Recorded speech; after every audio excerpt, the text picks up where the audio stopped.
Happy 233rd anniversary of our nation's Declaration of Independence. Since the signing of our Declaration 233 years ago, a lot has been done to diminish the intent of it. I am proud to stand here with you, the new patriots of America, to express our hurt and resolve to restore to our nation the intent not only of the Declaration of Independence, but of the Constitution of the United States, and to restore sanity and pride to our nation. On this historic day, I think it is appropriate to share with you a little of history and leave you with a challenge from it. Early in the year of 1775, American patriots had overtaken the British at Fort Ticonderoga in upstate New York. The British fled, leaving behind their artillery and powder. Colonel Henry Knox and a small army of men had been sent by General Washington from Cambridge, Massachusetts to Fort Ticonderoga to bring back the guns and powder for the Battle of Boston. This was a 300-mile journey across rugged mountains without anything more than wagon trail at best. These men loaded the guns, some weighing 5 tons, onto boats that were then to take them across Lake George and then put onto sleds to be pulled by oxen from there. This happened to be an extremely harsh winter, and the troops did not have the best in winter clothing. They were to travel from Ticonderoga, New York, south across Lake George, then to Albany, New York, where they would head east across the Berkshire Mountains toward Boston. One of the boats hit a rock in Lake George and sank. Being close to shore, they were able to bail, repair, and recover the boat and guns. Did I mention they were going to put the guns on sleds? As some of you know, for sleds to be the most useful, there needs to be snow. There had only been a light dusting thus far. Fortunately for us today, these men did not have television to distract them from the task at hand. No Dancing with the Stars, no Survivor. These men, they wanted to be survivors. They wanted to be victors. This caravan had to cross the Hudson River 4 times to get to Albany. The river had frozen, which permitted their relatively easy crossing, except for the last one.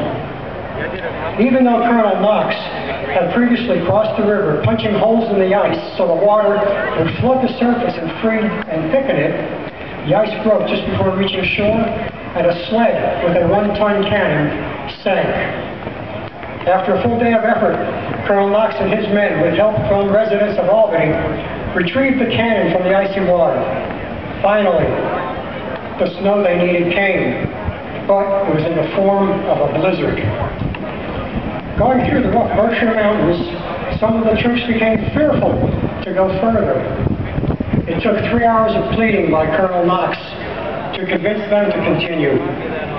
News of this unusual caravan started to spread across the land, and as they traveled, they were greeted by the locals wanting to see the guns from Ticonderoga. The locals also provided nourishment for the soldiers. You know what, patriots? People will be watching us, too. They want to see who the nuts are that want to bring change they can believe in. Some will help us. Some will ridicule us. Are you up for the challenge?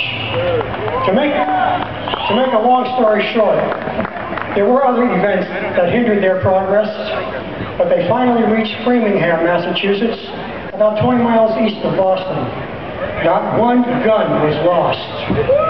When the British commander, General Howe, was informed the Patriots had stealthily secured a vantage point on a hill overlooking Boston, he ordered an immediate evacuation.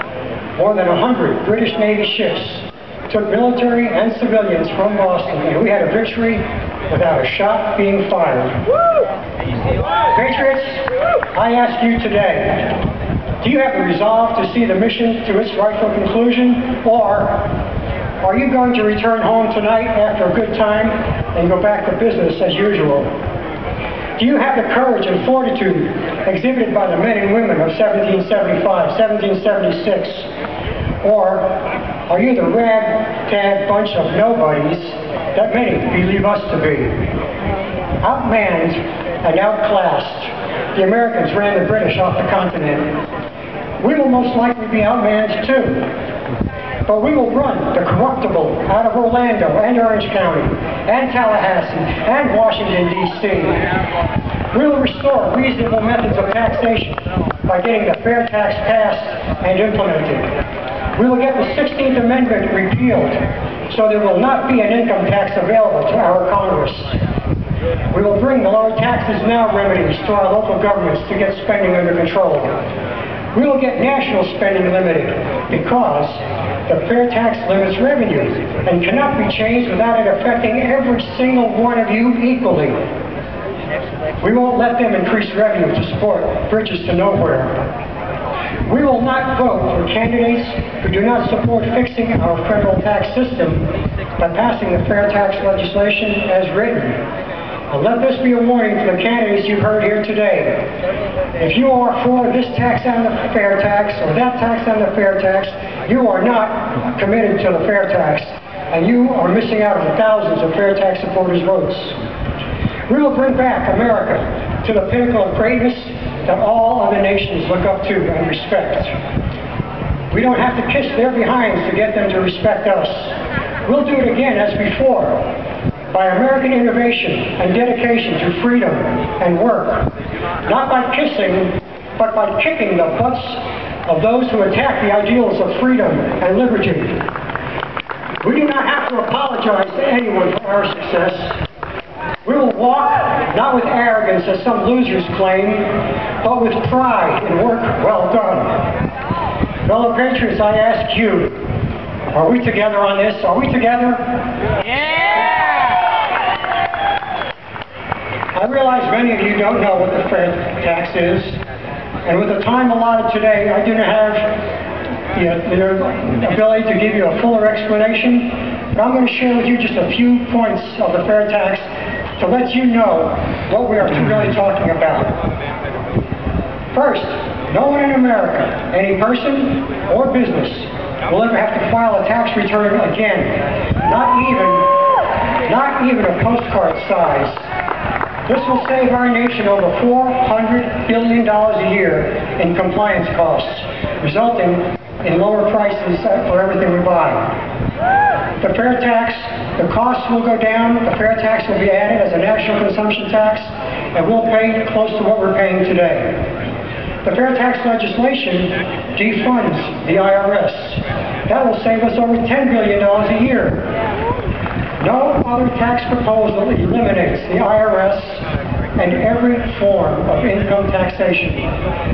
Second, the fair tax will neutralize the tax lobbyists in Washington, D.C. And this is powerful.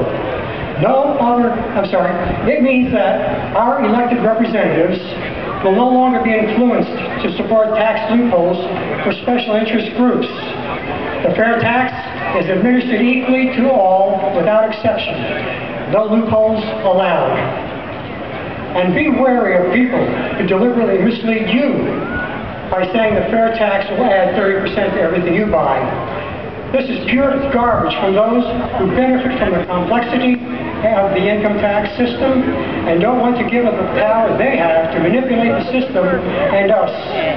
The fair tax is the result of over $20 million of independent research done by some of the finest universities in the nation. Harvard, MIT, Stanford, Boston College, to name a few. These independent economists did research in focus groups across the country, and they determined from their research that America wanted a consumption tax. And one of those in the focus group was the one who dubbed us the Fairtax, and that name has hung on. We are actually the Fairtax Act of 2009 under House Resolution H.R. 25 and Senate Resolution S. 296. Consider becoming a grassroots volunteer. We offer not just protests, but real solutions. Join us in restoring America's ideals. There are knowledgeable volunteers at each of the locations of our booths along the walkway. Go visit them. You can talk to them and get your questions answered. I hope you have a great day, fellow patriots. God bless you. God bless America. And most of all, God bless the American way.